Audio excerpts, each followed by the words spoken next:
Good morning, everyone. Susan Gerbic here from Psychics Explained. So, I have just some updates of some things that I'm working on and something I found. So, let me just, as I'm looking at my screen here, what you guys can see, I had a detractor leave in the comments that my house is so messy. My work area is so messy. Oh, I'm sorry.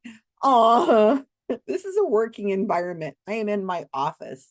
I have projects I am working on, and I'm so sorry that it looks cluttered. It is cluttered, but get over it. All right. My partner, Mark Edward, for those of you guys have heard me talk about this, has his anniversary just passed of his death. So yesterday was the day he had died a year ago. So that was August 4th, 2024, International Psychic Day, by the way. And I have just been trying not to really think much about it because I have a lot to do, and that's only going to make me sad. So, but one of the things I'm working on, and on top of everything else, is Mark was a mentalist, which is a person who is a magician. It's a form of magic. And what it does in mentalism is you use a lot of the same tools that a psychic uses, except that in mentalism, it's an art form and it's an act. And you go to see a mentalist like you go to see a magician, knowing it's an act. So Mark was an expert on this. He was an expert on seance. And he was known for doing the Houdini seance. That was his expertise, though he's done all kinds of different seances. And I've helped him with seances. And again, it's an art form. It's a like a mini play. Anyway, so because he was my long-term partner, I inherited everything. So taking a man's work and trying to preserve it is a lot of work. And I have done a lot of archiving, not as a professional, but as somebody who wants to preserve everything and respect his memory. I'm slowly going through everything and I am getting it done. And one of the things I'm doing is he has written at least 15 self published books that are on seance theory. 15, probably more if I get into his notes. So I'm trying to recreate all those books and putting them up on a self-published website so the mentalism community can get into the books and learn about seance theory. Here, and the one I'm working on right now is bundles. And these are just full of information. I mean, my gosh, on how to put on seance. It's also has a lot of behind the scenes on how seances were done back in the 1800s and so on. So Mark used to say a lot that you see the people, Sylvia Browns, the Teresa Caputos, the Tyler Henrys, what they're doing is a form of seance, but it's a modern version. He called it the lazy version of seance. So I'm having to recreate all these books and I'm starting to putting them up so I don't have to deal with shipping things out and all that kind of stuff. So I have to, again, recreate all the books, find all the images, scan them again, put them back in because he didn't have them in a way of making them just somebody push a button, pay the money, and they'd publish. Now, I'm not trying to sell these to you. You guys are not the audience for mentalism books. This is a specific form of magic that people in that community are interested in. Okay, but the reason why I bring it up is because not only is that making me very busy, but because going through this process, I have to go through all his things, everything to try to find these old photographs old images, envelopes. Look at this pile. This is a bundle. It's called a bundle. I have to go through each one of these little guys and look for what he'd had in the book so I can rescan it and use it so that it's a nice clean image. I mean, look at these beautiful, these old envelopes that he used to use. Just incredibly beautiful. So anyway, it's been interesting. So I stumbled across something yesterday, and I think I know what this is. I'm going to show it to you. So people, this is a behind the scenes of what happens in the world of the psychics. And so you see these people who are cold readers who go and they do these, their bit. And if you watch them long enough, especially over years, you hear repetition of the same phrases all the time. For example, one of my favorites is Suzane Northup, who Mark actually did a show for the Skeptic Society. It was on TV called The Unexplained, I think. It's on my YouTube channel.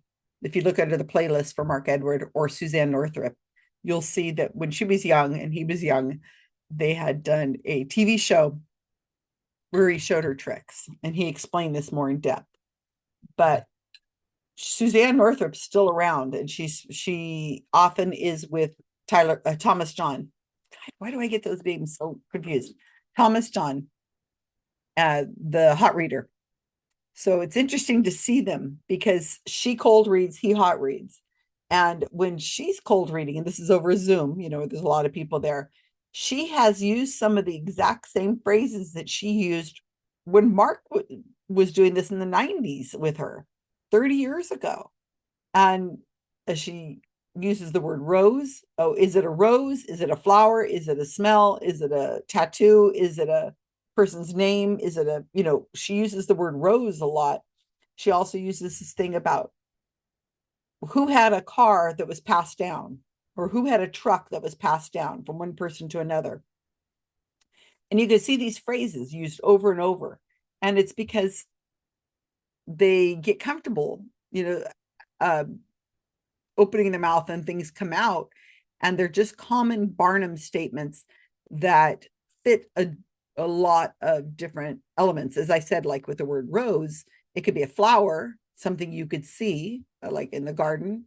It could be in a bouquet somebody had sent to somebody or showed up at a funeral. It could be a tattoo. It could be a image of a flower you've seen somewhere. It could be maybe something to do with the War of the Roses, the Britons, the Brits. I mean, I guess you could say you could talk about Henry VIII and that lineage, and maybe fit it into Rose somehow. It could be somebody's first name, middle name, last name. It could be a cat's name. There's so many different ways of using the word rose. So this I found yesterday when I was looking for something else, and this is just behind the scenes peek. So Mark had done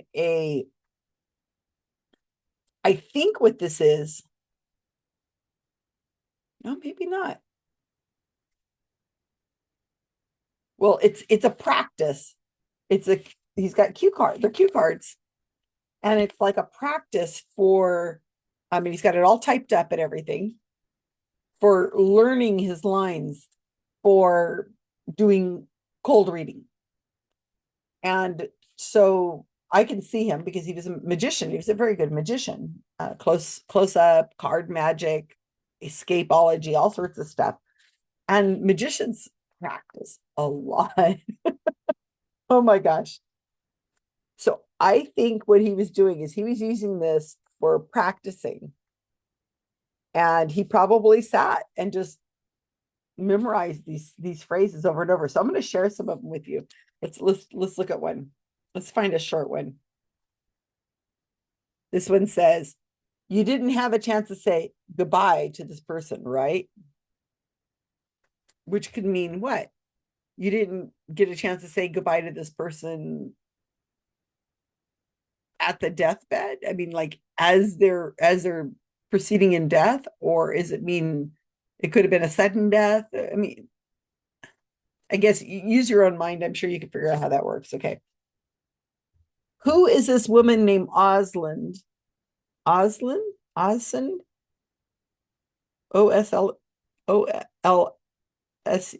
Oslin, who has so much power in the family. She wants to tell you she's always watching and wishes she could help. Oslin. See, I was thinking that these were used when Mark was doing a show in Norway. So I don't know, is Osen, Olsen, a more Norwegian name? Because Mark did a TV show back there, and I remember him prepping for it. So this might be for that. Yeah, I think so. An older name, Bjorn, but he had a funny nickname I can't quite pronounce. He loved to travel. It was always moving around. I'm picking up the word distance. This could mean he was some distance away when he passed, or he had a silent, distant side. Distance could mean some distance in area, or he had a silent distance side. Distance, Bjorn. Yeah, I think this is from the Norway show, because you have to use different names, because if you're performing in, or you're doing a show for a Hispanic community, where you're going to use names like Jose, Maria, Jorge, like that. But if you're in Norway, I guess you use the different names. I see the name Eve or Ava. I'm sensing something in the chest area, possibly something with the heart. No, wait, it could be breast cancer. They had a lot of trouble with this, and they may have suffered for some time. I'm so sorry, but I can say they're at peace now, and with some other family members who they didn't have a lot of contact with while they were alive. Now they're doing a lot of catching up. And he's got these bolded, I guess, is ways to remember things. Here, Pierre has a box of something he's holding. PER. So I guess it's a Norwegian name. Yeah, I think this is what it is. I see a child called Lucas. He has so many toys around him. My goodness, he was a real collector of those things. Is this interesting? I think it's interesting. Again, the name Nora and a doll's house. So when you get these memorized, and you have years and years and years of experience doing this, and maybe done thousands of readings, this just rolls off your tongue. So Mark was trying to use new names and had fresh information because of this TV show he's doing in Norway. A lot of books and a name that starts with a T, like Thomas or Tor. Things were piled up around this person. They never had enough time to read it all. Now they do. Mark loved books. I've received at least 1,000 books from him, on top of the 1,000 books I already had. So you can imagine how full my library is here. I'm also picking up a Mo or a Mohammed who is running around and playing soccer, very full of life when he was with us, competitive. Okay. Emma is standing in the back of the room. She has always been shy, but when she got angry, she was quite a fighter. She fought a battle with death. So I'm going to hang on to this. This is really good for future lectures or information out there. But anyway, it gives you a chance to see what happens behind the scenes a little bit when it comes to, oh, there's this book right there. This is not self-published. This is a real book, published by Feral House. And there's an audiobook if you want to listen to it, Confessions of a Conflicted Medium, Psychic Blues. You can get the audiobook. I get like 50 cents for every one that is sold. So I'm getting rich over here. Anyway, I think I made $13 last year. I don't know. I don't even remember. There's no money in this, trust me.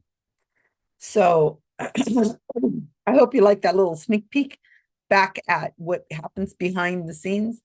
I don't know if psychics, mediums today go to this much trouble as a mentalist would to sit and memorize new lines and practice them on people, and just constantly just sit there and practice them and say them out loud, as somebody like Mark would have, or a magician would, to learn a new effect. But this is just shows you what happens in this world, the mentalist world, that I suspect could happen in the psychic world. But the people you see on TV, those people, they've already done this. They have already practiced. They're already glib. They're already done. And you, if, as I said, you can usually watch them over time to hear them say the same things. I really doubt they write it out on cue cards like this, because I personally think that most people who don't have TV shows that are like, you know, we barely even know their names. I think those people believe they're really doing something and helping people and in contact with the dead. I think they fooled themselves into that. Mostly, I believe that. If you have to write it out on cards like this to say it, then you know darn well you're a sham. Okay. You know you're conning people, because that doesn't make any sense at all to sit there and practice like a magician or a mentalist and then give it to your audience and be able to say to yourself internally, I really am a medium. No, you know you're faking if you have to write it out on a card in practice. So I don't think modern day people, I don't think these mediums that we see, a lot of them I investigate that are low attended, small time grief vampires. I really don't think they do that. That's my opinion. But I do believe that some of these higher ups that are practicing need to constantly be practicing people like Matt Frazier or Tyler Henry, Teresa Caputo. They have to come up with new lines that are fresh, because this is the internet. People can come in and learn. Wow, you said that. The dead are always saying that same line to you. I remember one woman, Rebecca Rosen, I think is her name. I haven't done anything on her. She's kind of been quiet lately. There was an investigation by the independent investigation group that investigated her, and she's kind of been really quiet since then. There's an article in Skeptical Inquirer for it. I should go over that someday. Gosh, I can write it down now.